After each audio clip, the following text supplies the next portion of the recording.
अक्षर अखिल पति कारणम सो प्रगटे गुरु रूप तो हंस उबारणम सदगुरु चरण सरोज सुजन मन ध्यावहि जरामरण नाच अचल घर पावहि ध्यानमूलम गुरु मूर्ति पूजामूलम गुरु पदम मंत्रमूलम गुरु वाक्यम मोक्षमूलम गुरु कृपा। बोलो श्री कबीर साहिब की जय। धनी धर्मदास साहिब की जय। गुरु लक्ष्मणदास साहिब की जय। गुरु जयरामदास साहिब की जय। गुरु चतुरदास साहिब की जय। गुरु मनहरदास साहिब की जय। गुरु भजनदास साहिब की जय। गुरु खेमदास साहिब की जय। सर्वे संत की जय। અત્યારે બિરાજમાન કબીર મંદિર સત્સંગ ધામ ચાચકથી પધારેલ પરમ પૂજ્ય ગુરુ શ્રી સોમદાસજી સાહેબ તેમજ જૂની બોડલી મુકામથી પધારેલ દીવાન શ્રી દિનેશદાસજી સાહેબ તેમજ સર્વે સંતો ભક્ત પ્રેમી ભાઈઓ માતાઓ બહેનો બાળ ગોપાળો વગેરે આજે સત્સંગ ધામ કબીર મંદિર ચાચક ના પટાગણમાં ભક્ત શ્રી અનિલભાઈ તેઓના બહેન શ્રી ભક્તિમતી ભાવનાબેન તેમજ ભક્ત શ્રી શૈલેષભાઈ તેઓના તરફથી આજે કબીર મંદિરમાં ભજન સત્સંગનો કાર્યક્રમ રાખવામાં આવ્યો છે। ભક્ત શ્રી શૈલેષભાઈ તેઓ બીમાર પડી ગયેલા અને તેઓએ ટેક રાખેલો કે હું સારો થઈ જઈશ તો મંદિરે હું ભજન સત્સંગ કરાવીશ, તો તે નિમિત્તે આજે બધા આપણે અહીંયા ઉપસ્થિત છીએ। સદગુરુ કબીર સાહેબ સંતોનો ખૂબ મહિમા ગાયો છે, કારણ કે સંતોનું જીવન ખૂબ પરોપકારી છે। સાહેબે કીધું કે સરોવર તરવર સંતજન ચોથા વર્ષે મેઘ પરમારથ કે કારણે ચારો ધર્યા દે। સંતોનું જીવન પરોપકારી છે, તે હંમેશા જીવનનું કલ્યાણ ઈચ્છે છે। જેવી રીતે સરોવર છે તેનું પાણી બધા જ જીવો પીએ છે, પશુ પક્ષી જીવ જંતુ મનુષ્ય થી માંડી બધા જ ઉપયોગ બી કરે છે, તે કોઈને ના પાડતો નથી, કારણ કે તેનું જીવન પરોપકારી છે, એ બીજાનું ભલું ઈચ્છે છે। એવી રીતે તરુ એટલે ઝાડ, એનું જીવન પણ પરોપકારી છે। વૃક્ષને તમે કાપો એક લડો ના નથી પાડતો, એના લાકડા તમે બાળો તે તમને ના નથી પાડતો। એ ફળ આપે છે, છાંયડો આપે છે બધાને, મનુષ્યથી માનવ પશુ પક્ષી જીવજંતુને બધાને। એવી રીતે એનું જીવન પણ પરોપકારી છે। મેઘ એનું જીવન પણ પરોપકારી છે, કારણ કે બધાને વરસાદ આપે છે, પાણી આપે છે, તેનાથી બધાનું જીવન પોષણ થાય છે, એટલે એનું જીવન પણ પરોપકારી છે। એ રીતે સંતો પણ જીવોનું કલ્યાણ ઈચ્છે છે, એટલે એમનું જીવન પરોપકારી છે। એક વખત નારદજી અને ભગવાન વિષ્ણુ વચ્ચે સંતોનો મહિમા વિશે ચર્ચા થાય છે, સત્સંગ થાય છે, વાર્તાલાપ થાય છે। એટલે ભગવાન વિષ્ણુ નારદજીને કહે છે કે હે નારદજી, સંતના દર્શન માત્રથી જીવાત્માનો ઉદ્ધાર થાય છે, તો તેઓની સાથે સંતોની સાથે જે જીવો રહે છે તેઓનું સત્સંગ સાંભળે છે એમની સેવા કરે છે તેઓનું પણ જીવન કલ્યાણ થવાનું જ છે, એમાં કોઈ સંતાને સ્થાન નથી. એટલે પ્રભુની વાત સાંભળી નારદજી વિચાર કરવા લાગ્યા કે સત્સંગ સાંભળવાથી મનુષ્યના જીવનમાં પરિવર્તન આવે, આત્મવિવેક પ્રાપ્ત થાય અને એનો ઉદ્ધાર થાય.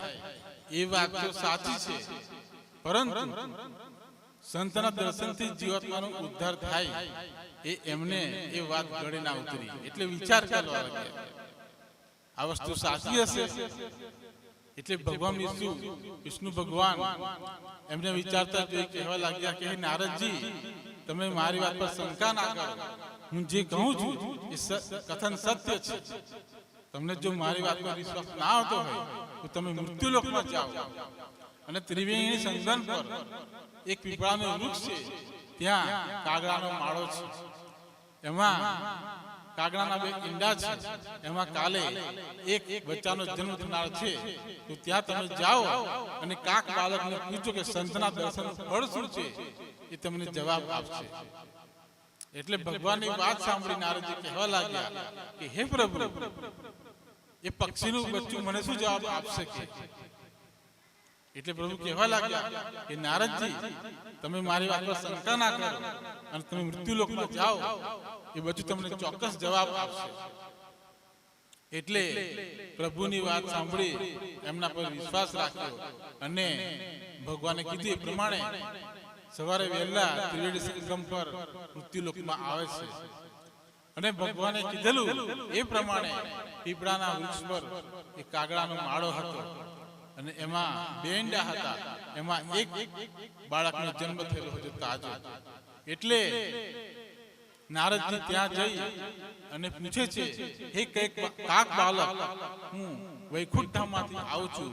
ભગવાને મને તમારી પાસે મોકલ્યો છે, તો સંતના દર્શનનું ફળ શું છે એનો મને જવાબ આપો. એટલે નારદજીનો પ્રશ્ન સાંભળી એ બચ્ચું તરફડિયા માર્યું અને મરી ગયું, દેશ છોડી દીધો. એટલે નારદજી નિરાશ થઈ ગયા અને મનમાં પસ્તાવો થવા લાગ્યો કે મારા કારણે આ બચ્ચાનો દેશ છૂટી ગયો, એનો ભાર, પાપનો ભાર મને લાગ્યો, એવું વિચારવા લાગ્યા. અને પછી ભગવાન પર ગુસ્સે થતા ફરી પાછા વૈકુંઠ ધામમાં આવે છે. નારદજીને આવેલા જોઈ ભગવાને એમને આવકારે છે, આવો નારદજી આવો, તમને તમારા પ્રશ્નનો જવાબ મળી ગયો. એટલે નારદજી કહેવા લાગ્યા, પ્રભુ આ તો બહુ ખોટું થયું. કે કેમ? કે કાગડાનું બધું તો તરત મરી ગયું કે મારો પ્રશ્ન સાંભળીને. એટલે મને બહુ પાપ લાગ્યું કે. એટલે ભગવાન કહેવા લાગ્યા કે નારદજી તમે ચિંતા ના કરો, એ બનવા ખાતર બની ગયું. હવે તમારે માણસ થતે હંસ બાળકને જન્મ આપ્યો છે, ત્યાં તમારે જવાનું છે અને તમારા પ્રશ્નનો જવાબ પૂછવાનો છે ત્યાં. એટલે પછી નારદજી કહેવા લાગ્યા કે પ્રભુ, ત્યાં જઈ તો કદાચ એ પણ પક્ષી મરી જાય તો મને પાછું પાપ લાગશે કે મારે કઈ જવાબ દેતો નથી. એટલે ભગવાન કહેવા લાગ્યા કે નારદજી તમે જાઓ અને મારી વાત પર વિશ્વાસ રાખો, ત્યાં તમને ચોક્કસ જવાબ મળી જશે. એટલે પછી હાના કરતા નારદજી ભગવાનની વાત સાંભળી જે ભગવાને ત્યાં બતાવેલી નિશાની એ પ્રમાણે માનસરોવરમાં જાય છે. ત્યાં તટે એક હંસ બાળકને જન્મ આપ્યો હતો. એટલે નારદજી ત્યાં જાય છે અને કહે છે કે હે હંસ બાળક, હું વૈકુંઠ ધામમાંથી આવું છું. ભગવાને મને તમારી પાસે મોકલ્યો છે, તો સંતના દર્શનનું ફળ શું છે એને મને જવાબ આપો. તો નારદજીની વાત સાંભળી તરત જ બચ્ચું પણ મરી ગયું. એટલે પછી નારદજી ખૂબ ગુસ્સે થઈ ગયા ભગવાન પર કે ભગવાન મને આ બચ્ચાને મારા માટે નહીં મોકલે છે કે શું, એનું પાપ મારી પર નાખે છે કે શું? એમ કરતા કરતા બબડતા ભગવાનની પાસે આવે છે. એટલે નારદજીને આવેલો જે એમને આવકારે છે કે આવો નારદજી, તમને તમારો જવાબ મળી ગયો. એટલે નારદજી કહેવા લાગ્યા, પ્રભુ એ પણ પક્ષી મરી ગયું કે તો મને બહુ મોટું પાપ લાગ્યું, મારે નથી. એટલે ભગવાન કહેવા લાગ્યા કે તમે ચિંતા ના કરો, બનવા ખાતર બધું જે હતું તે બની ગયું. હવે તમારે મૃત્યુલોકમાં રાજાને ત્યાં જવાનું છે. અને રાજાના દરબારમાં ત્યાં રાજકુમારનો જન્મ થયો છે, ત્યાં તેમની પાસે તમારે પ્રશ્નનો જવાબ લેવા માટે જવાનું છે. એટલે નારદજી રાજાનું નામ સાંભળી ડરી ગયા. એટલે કહેવા લાગ્યા હાથ જોડીને, પ્રભુ મારે જવાબ દેતો નથી અને રહેવા દો, મારે ત્યાં તેવું નથી, કારણ કે આ તો પક્ષીઓના બાળક હતા, પણ આ તો રાજાનો કુંવર છે, જો એને કંઈ થઈ ગયું તો રાજા મને જીવતો ના છોડે, કે મારે કઈ જવાબ દેતો નથી. એટલે પછી પ્રભુ કહેવા લાગ્યા કે નારદજી, તમે મારી પર વિશ્વાસ રાખો અને જાઓ, ત્યાં તમને ચોક્કસ જવાબ મળી જશે. આ વખતે તમારો વાળ પણ વાંકો થવાનો નથી, તમને ચોક્કસ જવાબ મળશે. એટલે પ્રભુએ એમને એવી હયાધારણા આપી. એટલે નારદજી પાછા મૃત્યુલોકમાં આવે છે, રાજાના દરબારમાં. એટલે રાજા એમને આવેલા જોઈ એમને આવકારે છે અને સિંહાસન પર બેસાડે છે અને સંત સેવા કરે છે. પછી નારદજી કહે છે કે હે રાજાજી, હું વૈકુંઠ ધામમાંથી આવું છું અને ભગવાને મને મોકલ્યો છે. તમારા ઘરે જે બાળકનો જન્મ થયો છે રાજકુમારનો, એના મારે દર્શન કરવા છે. એટલે રાજા કહેવા લાગ્યા, હે પ્રભુ, પણ એ તો બાળક સૂતકમાં છે, એને તો હજુ જન્મથી 24 કલાક બી થયા નથી, હજુ તો આંખ પણ ખુલી નથી. એટલે પછી રાજાની વાતને નારદજી કહેવા લાગ્યા કે તમે એમના મને દર્શન કરાવો, એમાં જ બધાનું કલ્યાણ છે, કારણ કે ભગવાનનો હુકમ છે. એટલે પછી નારદજી આવું બોલ્યા. એટલે રાજા પછી રાણી વાસમાં ખબર મોકલાવી અને કીધું કે નારદજી રાજકુમાર દર્શન કરવા માટે આવે છે, તો તમે એની વ્યવસ્થા કરી રાખો. એટલે પછી નારદજી રાજકુમાર દર્શન કરવા માટે જાય છે અંદર. રાજકુમાર અને નારદજીની દ્રષ્ટિ સામસામા પડી. એટલે પેલું બાળક મંદમંદ હસવા લાગ્યું અને પછી ખડખડાટ હસવા લાગ્યું એમને જોઈ. એટલે નારદજી પણ વિચારણા પડી કે આ બાળક કેમ હસતું હશે. એટલે પછી કીધું કે હે રાજકુમાર, હું વૈકુંઠ ધામમાંથી આવું છું અને ભગવાને મને તમારી પાસે મોકલ્યો કે સંતના દર્શનનું ફળ શું છે એનો મને જવાબ આપો. એટલે પછી પેલું બાળક હસીને કીધું કે હે નારદજી, તમે મને ના ઓળખ્યો કે હું પહેલા કાગ યોનિમાં હતો, ત્યાં તમારા દર્શન થયા અને મારો દેહ છૂટી ગયો. પછી હું હંસ યોનિમાં આવ્યો, ત્યાં પણ તમારા દર્શન થયા, ત્યાં પણ મારો દેહ છૂટી ગયો. હવે હું આ મનુષ્ય યોનિમાં આવ્યો છું અને હવે તમારા દર્શન થયા માટે મારો ઉદ્ધાર થશે. આ સંતના દર્શન જ પડશે. એટલે નારદજીને જવાબ મળી ગયો અને એમને સંતોષ થઈ ગયો અને ફરી પાછા વૈકુંઠ ધામમાં નીકળી ગયા, પોતાની જાતને ધન્ય માનતા. એટલે સાહેબ કાગા સે હંસા ભયો, હંસા સે ભયો ઓર, કબીર શબ્દ સે ભયો ઓર કો ઓર. આવી રીતે સંતના દર્શનથી કાગ યોનિમાંથી જીવાત્મા હંસ યોનિમાં આવ્યો અને હંસ યોનિમાંથી મનુષ્ય યોનિમાં આવ્યો. સદગુરુ કબીર સાહેબ કહે છે કે આપણે જે કાગ યોનિ છે એ આપણા અવગુણો છે. આપણે એ અવગુણો લઈને ગુરુના દરબારમાં રહીએ છીએ અને સત્સંગ સાંભળીએ છીએ, એનાથી આપણા સદગુણો પ્રાપ્ત થાય છે અને પછી આપણો ઉદ્ધાર થાય છે.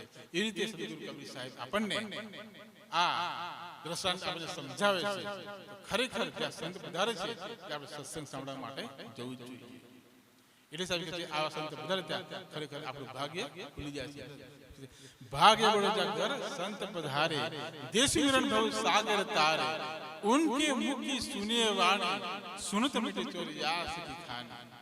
જો આવા સંતના મુખથી કોઈ શબ્દ મળી જાય તો ખરેખર આપણું જીવન ધન્ય બની જાય છે. જેવી રીતે વાલ્ય લૂંટારો હતો, નારદજી જેવા અમને સંત મળ્યા અને એમને રામ નામનો મહિમા સમજાવ્યો અને નામ આપ્યું, એનાથી એમનો ઉદ્ધાર થયો. કહેવાય છે કે રામ અવતાર પહેલા મેં રામાયણની રચના કરી નાખી. તો એ રામ નામનો મહિમાનો પ્રભાવ છે. રામ અવતાર પહેલા એમને રામની રચના કરી, કારણ કે તેમની ભૂમિકા કઈ હતી? રણકારની હતી. એટલે એમને ત્રિકાળ જ્ઞાન પ્રાપ્ત થયું. એનાથી પછી એમને પુસ્તક લખ્યું રામાયણ, એવું કહેવામાં આવે છે. તો આ રીતે સંતનો મહિમા છે. તો ખરેખર જ્યાં સંત પધારે ત્યાં આપણે દર્શન કરવા માટે જવું જોઈએ. તો વધારે સમય ન લેતા આટલી વાણી બોલી હું મારી વાણીને વિરામ આપું છું. સાહેબ બંદગી, સાહેબ બંદગી, સાહેબ બંદગી.